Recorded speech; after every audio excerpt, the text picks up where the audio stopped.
নমস্কাৰ, মই দুলুমণি বৰ্মন আৰু এই মুহূৰ্তত লৈ আহিছোঁ ৰাজ্যবাসীলৈ কেইবাটাও গুৰুত্বপূৰ্ণ খবৰ। আৰু এই খবৰকেইটা অসমৰ নাগৰিক হিচাপে আপুনি মই জনাটো অতি প্ৰয়োজনীয়। এই 5 মিনিটৰ নিউজকেইটা সম্পূৰ্ণকৈ চাই থাকিব। যদি এনেধৰণৰ নিউজ আপুনি নিতেও চাব বিচাৰে তেন্তে চেনেলটো ছাবস্ক্ৰাইব কৰিব নাপাহৰিব। তেন্তে লৈ আহিছোঁ আজিৰ প্ৰথমটো খবৰ। এই মুহূৰ্তত ৰাজ্যৰ নিবনুৱা যুৱক যুৱতীসকলৰ বাবে এটা অতিকৈ জৰুৰী খবৰ।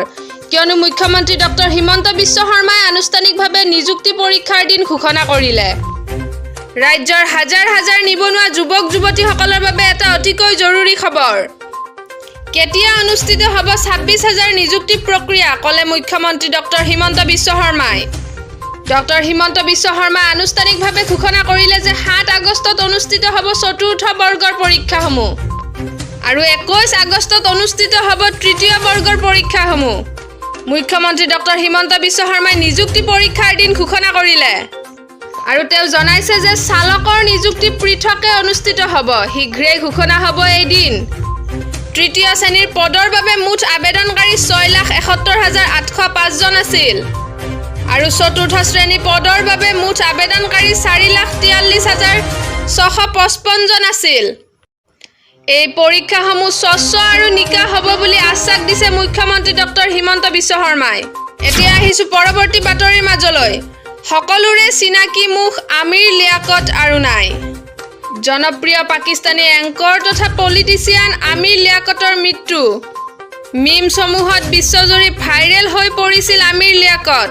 ৰহস্যজনকভাৱে মৃত্যু হয় জনপ্ৰিয় এংকৰগৰাকীৰ। 49 বছৰ বয়সত আমিৰে আকস্মিক মৃত্যুক সাৱটি লয়। এই মুহূৰ্তত এটা দুখবৰ। জনপ্ৰিয় পাকিস্তানী এংকৰ তথা পলিটিচিয়ান আমিৰ লিয়াকতৰ মৃত্যু। পাকিস্তানৰ নেশ্যনেল এছেম্বলিৰ প্ৰাক্তন সদস্য আছিল আমিৰ। ইয়াৰ লগতে জনপ্ৰিয় দূৰদৰ্শনৰ সঞ্চালকো আছিল আমিৰ লিয়াকত। ৰহস্যজনকভাৱে কৰাচীৰ বাসগৃহত অচেতন অৱস্থাত উদ্ধাৰ কৰা হৈছিল আমিৰক। ততাতৈয়াকৈ স্থানীয় হস্পিটেলত আমিৰক ভৰ্তি কৰাৰ পিছতে মৃত বুলি ঘোষণা কৰিছিল চিকিৎসকে। আমিৰ লিয়াকতৰ মৃত্যুত সমগ্ৰ পাকিস্তানতে শোকৰ ছাঁ পৰিছে আৰু কৰাচী আৰক্ষীয়ে আমিৰৰ মৃত্যুৰ প্ৰকৃত সত্য উদ্ঘাটন কৰিবলৈ আৰম্ভ কৰিছে তদন্ত। এই মুহূৰ্তত এটা বিগ ব্ৰেকিং নিউজ। বিজেপি বিধায়ক ৰূপজ্যোতি কুৰ্মীৰ বিস্ফোৰক মন্তব্য। এই মুহূৰ্তত জনাইছোঁ যে বিজেপি বিধায়ক ৰূপজ্যোতি কুৰ্মীৰ বিস্ফোৰক মন্তব্য। মূৰ্খ আৰু জধা মূৰ্খইহে বিধায়ক পুঁজিৰ তদন্ত বিচাৰে। পূৰ্বৰ মুখ্যমন্ত্ৰী সৰ্বানন্দ সোণোৱালে কৰা ভুল হিমন্ত বিশ্ব শৰ্মাক নকৰিবলৈ আহ্বান জনাইছে ৰূপজ্যোতি কুৰ্মীয়ে। মৰিয়নি বিধায়ক ৰূপজ্যোতি কুৰ্মীৰ মন্তব্য, 3জনীয়া তদন্তকাৰী দল নহয়, 20জনীয়া তদন্তকাৰী দল পঠিয়াওক মৰিয়নিলৈ।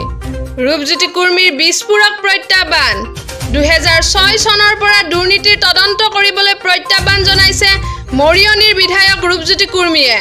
তেওঁ কৈছে যে 2006 চনৰ পৰা তদন্ত নিদি 2011 চনৰ পৰাহে তদন্ত দিছিল সৰ্বানন্দ সোণোৱালে।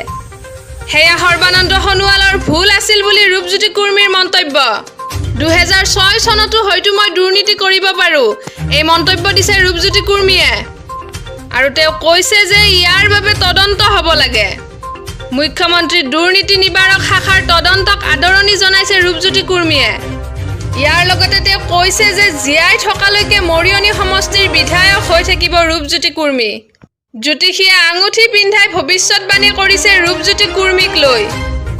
জেলৰ পৰা কিদৰে ওলাই আহিব সেয়াও জানে ৰূপজ্যোতি কুৰ্মীয়ে। তেওঁ মন্তব্য কৰিছে যে আগন্তুক 25 বছৰলৈকে মৰিয়নি সমষ্টিৰ বিধায়ক হোৱাৰ সপোন দেখি লাভ নাই। জ্যোতিষীৰ মতে মৰিয়নিৰ বিধায়ক হৈয়ে থাকিব ৰূপজ্যোতি কুৰ্মী। ইয়াৰ লগতে আৰু তেওঁ কৈছে যে দুৰ্নীতি নিবাৰক শাখাই চলোৱা নাই তেওঁৰ ঘৰত অভিযান। গোবিন্দমৰ পৰা অনা মিঠাই খোৱালেহেঁতেন তদন্তকাৰী বিষয়াক। তদন্তকাৰী বিষয়াক জেলেপি আৰু খুৰমা খুৱাবলৈ আহ্বান কৰিছিল ৰূপজ্যোতি কুৰ্মীয়ে। কিন্তু কোনো তদন্তকাৰী বিষয়াই যোৱা নাছিল ৰূপজ্যোতি কুৰ্মীৰ ঘৰলৈ। মুখ্যমন্ত্ৰীৰ তদাৰককাৰী শাখাৰ তদন্তক লৈ সৰব হৈ পৰি বিজেপি বিধায়ক ৰূপজ্যোতি কুৰ্মীৰ এই মন্তব্য। আৰু এই মুহূৰ্তত লৈ আহিছোঁ এটা ডাঙৰ খবৰ। গুগলৰ পৰা সাৱধান হওক। গুগলত এইসমূহ বস্তু চাৰ্চ কৰিলে যাব লাগিব আপুনি জেললৈ। আৰু এই মুহূৰ্তত লৈ আহিছোঁ এটা ডাঙৰ খবৰ। ভুলতো গুগলত চাৰ্চ নকৰিব কেইটামান বস্তু। যদিহে আপুনি এইসমূহ বস্তু সাৰ্চ কৰে তেন্তে যাব লগা হ'ব পাৰে জেললৈ আৰু স্মাৰ্টফোনত যিহেতুকে গুগল হ'ল এক সাৰ্চ ইঞ্জিন আৰু যদিহে আপুনি ইয়াৰ ব্যৱহাৰ ভালকৈ নকৰে আপোনাৰ বিপদ কিন্তু নিশ্চিত আৰু একাংশ লোকে ভুলতে গুগলত কিছুমান বস্তু জুখতকৈ বেছিকৈ সাৰ্চ কৰে যাৰ ফলত ব্যক্তিজনৰ ওপৰত দেশৰ চোৰাংচোৱা এজেন্সিৰ চকু পৰে আৰু জুখতকৈ অধিক এনে এক্টিভিটি সাৰ্চ কৰি থাকিলে ব্যক্তিজনে ভুল নকৰিলেও সন্দেহ হয় চোৰাংচোৱাৰ আৰু কি সাৰ্চ কৰিলে বিপদ বাঢ়িব পাৰে আপোনাৰ মই জনাই আছোঁ বাতৰিটো মন কৰিব চাইল্ড পৰ্নোগ্ৰাফি সাৰ্চ কৰিলে আপুনি পৰিব পাৰে বিপদত আৰু চাইল্ড পৰ্নোগ্ৰাফিক লৈ সমগ্ৰ বিশ্বতে কঠোৰ নিয়ম কানুন বনোৱা হৈছে বাৰম্বাৰ চাইল্ড পৰ্নোগ্ৰাফি সাৰ্চ কৰিলে জামিনবিহীন ধাৰাত ব্যৱস্থা গ্ৰহণ হ'ব পাৰে আপোনাৰ বিৰুদ্ধে আৰু ইয়াৰ লগতে টেৰৰিজম এক্টিভিটি সাৰ্চ কৰিলে আপুনি পৰিব পাৰে বিপদত আৰু ইয়াৰ উপৰিও গুগলত কোনো ছবি বা সামগ্ৰীৰ পাইৰেটেড কণ্টেণ্ট সাৰ্চ কৰি আছে আপুনি তেন্তে পৰিব পাৰে বিপদত আৰু এইবোৰ বস্তু আপুনি ভুলতো গুগলত সাৰ্চ নকৰিব আৰু যদি আপুনি সাৰ্চ কৰে তেন্তে যাব লগা হ'ব পাৰে জেললৈ এই মুহূৰ্তত ক্ৰিকেট প্ৰেমীসকলৰ বাবে এটা ভাল খবৰ বেট নধৰাকৈ ডবল সেঞ্চুৰী এনে অভিলেখ গঢ়া বিশ্বৰ একমাত্ৰ ক্ৰিকেটাৰ হ'ল কোহলি ভাৰতৰ প্ৰাক্তন অধিনায়ক তথা তাৰকা বেটছমেন বিৰাট কোহলিৰ জনপ্ৰিয়তা কিমান জানেনে বহুদিনৰ পৰা খেলপথাৰ ফ্ৰমত নাথাকিলেও কোহলিৰ আছে অপাৰ মোহিনী শক্তি কোহলি খেলপথাৰত অভিলেখ ভংগ কৰাৰ বাবে জনাজাত এইবাৰ খেলৰ ময়দানত বেট নধৰাকৈ ডাবল সেঞ্চুৰী অৰ্জন কৰিছে এইজন ক্ৰিকেটাৰে এনে সাংঘাতিক কাম কৰিব পৰা এতিয়ালৈকে বিশ্বৰ একমাত্ৰ ক্ৰিকেটাৰ হ'ল কোহলি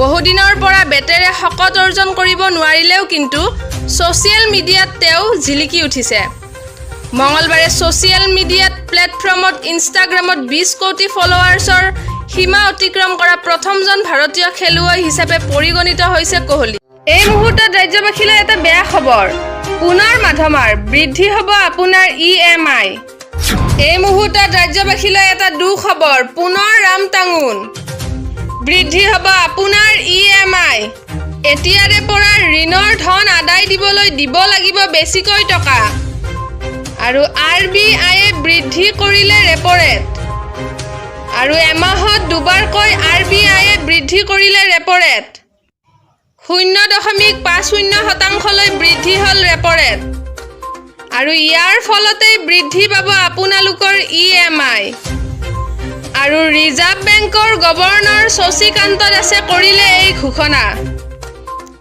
পূৰ্বৰ 4.40% পৰা বৃদ্ধি হ'ল ৰেপ ৰেট বৰ্ধিত ৰেপ ৰেটৰ হাৰ 4.90% আৰু দেশত মূল্য বৃদ্ধিৰ বাবে এই সিদ্ধান্ত ল'লে RBI